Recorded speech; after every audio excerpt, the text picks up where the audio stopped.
একটা অসভ্য একটা দল, রাজনৈতিক দল। আমরা জীবনে কোনদিন এই ধরনের রাজনৈতিক দল সারা পৃথিবীতে দেখিনি। এমন একটা অসভ্য রাজনৈতিক দল। যারা অ্যাপয়েন্টমেন্ট হয়েছে তাদেরকে কিভাবে চাকরি থেকে বরখাস্ত করা যায়, এবং এটাই এরাই করেছে। এবং বিকাশ ভট্টাচার্য, তার কোনো কাজ নেই, সারাদিন এই ধরনের এই কাজে পড়ে থাকা, এই কাজে লেগে থাকা। তার বিরুদ্ধে আমাদের প্রতিবাদ চলছে, চলবে। এবং অনেক যোগ্য শিক্ষক শিক্ষিকা তারা বাদ গেছে, তারা চাকরি গেছে। যারা মেধাবী, যারা পরীক্ষা দিয়ে চাকরি পেয়েছে, তাদেরকে পর্যন্ত বাদ দেওয়া হয়েছে। মহিলাদের জন্য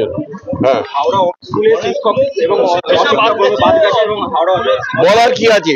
টোটাল অচল অবস্থা হয়েছে সারা রাজ্যে। শিক্ষা ব্যবস্থা অচল অবস্থা তৈরি হওয়ার মতো পরিস্থিতি করেছে কেন্দ্রীয় সরকার, এবং এটা ইচ্ছাকৃতভাবে করানো হয়েছে।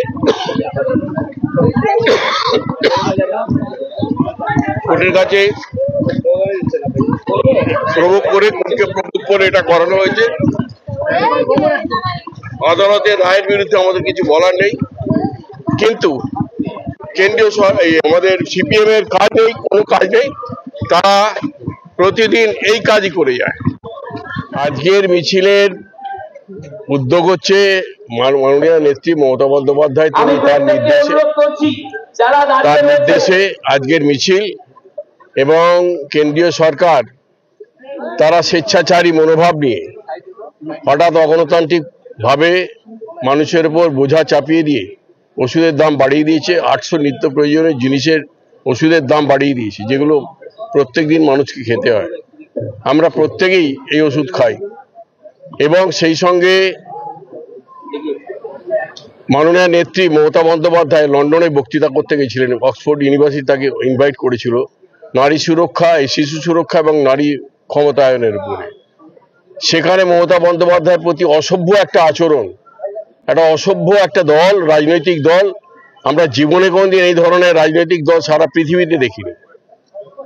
এমন একটা অসভ্য রাজনৈতিক দল। আমরা ইউথ কংগ্রেস করেছি এদের আমলে, তার আগে ছাত্র পরিষদ করেছি এদের আমলে। আমরা দেখেছি এরা কতটা অসভ্য হতে পারে। এদের বর্বরতার বিরুদ্ধে, এবং সেই সঙ্গে কেন্দ্রীয় সরকারের যে বঞ্চনা, 100 দিনের টাকা বন্ধ, আমাদের আবাসনের টাকা বন্ধ, সমস্ত বন্ধ, এর বিরুদ্ধে আজকের এই মিছিল।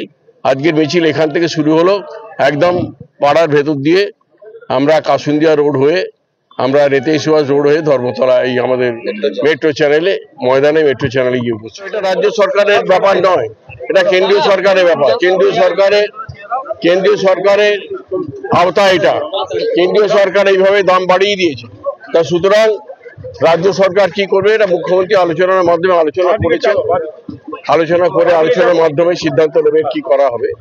তবে এর বিরুদ্ধে সমস্ত মানুষ সোচ্চার হবে, কারণ এইভাবে ইচ্ছাকৃতভাবে স্বেচ্ছাচারী মনোভাব নিয়ে এইভাবে ওষুধের দাম বাড়িয়ে দেওয়া এবং সাধারণ মানুষকে এইভাবে বিপদে ফেলা, এর বিরুদ্ধে সমস্ত মানুষ প্রতিবাদ করবে।